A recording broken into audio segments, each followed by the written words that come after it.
And let's continue this conversation now with Amir Attaran in Ottawa. He's a professor of law and medicine at the University of Ottawa. Sir, I'm sure you heard my colleague's comments, Evan, with respect to Quebec, with respect to a possible curfew being announced later today. We're on Quebec Watch. Your thoughts? Well, thank you for having me on the You bet. show. It's one of the saddest times I've ever had to do media. And I'm sitting here a bit heartbroken at what I have to tell you, which is that Quebec's decision to go into a full lockdown is actually something this entire country needs to do, particularly between British Columbia and Quebec. The Atlantic provinces, as we know, are doing much better. There is no option left. There is no option left. We are faced now with the certainty that variant, that is to say, mutant viruses, which are much, much more aggressive than the quote unquote friendly virus, they have landed in Canada. Wow. And our existing control measures simply will not be able to hold. It's dreaming to think that they will be able to hold. And because of this genetic change, because of this is how viral evolution works, it has handed us something yet worse than what we have known throughout 2020. We need to see this entire country do a Quebec. Wow. So are you suggesting, Evan touched on the fact that the Prime Minister really does not have any rights, if you will, any strength to basically go to these various provinces and order a curfew, or does he? What are your thoughts?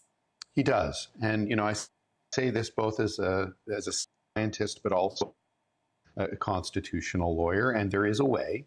The Constitution does give the federal government emergency powers. Now, they're very seldom used. The last time it was used, though, was in the 1970s by Pierre Trudeau for, of all things, high inflation. If inflation counts as a national emergency, and the Supreme Court said it did, then of course a pandemic counts. I mean, a pandemic that's killed so many people around the world is a lot worse than inflation. There's no doubt the Supreme Court would uphold that.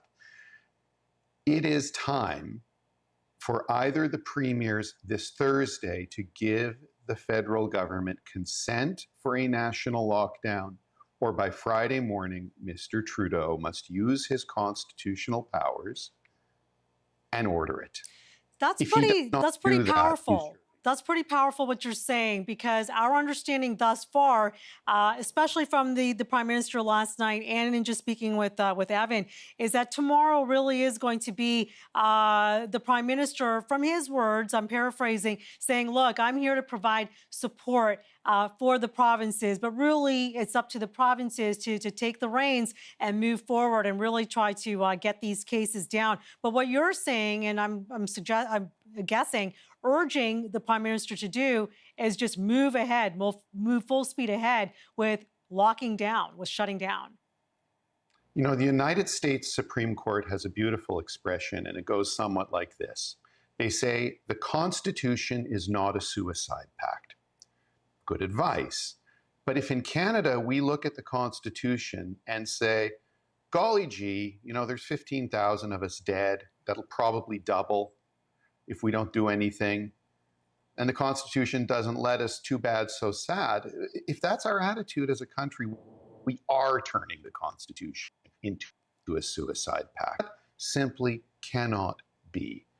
It's not the actual law. It is the attitude of what I respectfully say is a very scared and over his head Prime Minister.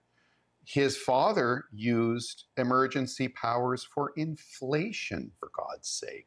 This is so much worse. It's destroyed our economy, it's destroyed lives, and we have now the unambiguous, doubtless scientific evidence that the virus today is worse than it was last year. This is why we're seeing giant explosions of cases in the United Kingdom. For instance, that's where this virus is from.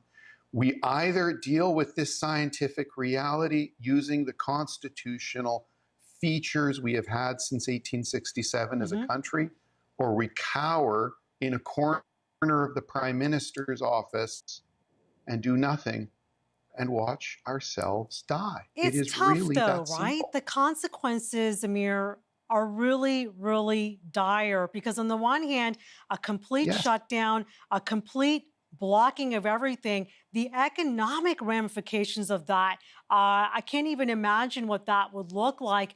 Do you have strong evidence of these curfew measures, of the lockdowns being incredibly impactful in terms of getting those cases down and having a, shall I say, a limited impact on the economic machine of said country? Sure. And that clearest instance is Atlantic Canada, which locked down and kept numbers down ever since the spring. And their economies, the provincial governments of the Atlantic, are outperforming in the last quarter all the other provinces. Likewise, Australia. Australia hit the and particularly in Melbourne, where they had an awful outbreak during their winter, they hit it hard with a lockdown lasting months. They're out of it. Life is back to normal, and the Australian economy is stronger than the Canadian economy now. So, you can't have a strong economy with sick people living in fear. And to think that there's a trade off there is simply wrong. You have to have healthy people able to work, not cowering in their homes in Right. order to have a strong economy. I'm sorry to say what I'm saying, and I opened this interview by telling you it was heartbreaking and one of the hardest things I've ever had to say. Right. But I do feel, I know as a scientist and as a lawyer, that on the one hand, we're in biggest danger we've ever been, and on the other hand, we have the legal tools to deal with it federally if the provinces choose not to. Okay, a lot to consider there, sir, especially just on this whole curfew front as we wait and see what exactly transpires in Quebec, if in fact they do enact that curfew later today. From Ottawa, Amir Attaran, professor of law and medicine at the University of Ottawa. Thank you for your time. Thanks so much. Stay safe. You too.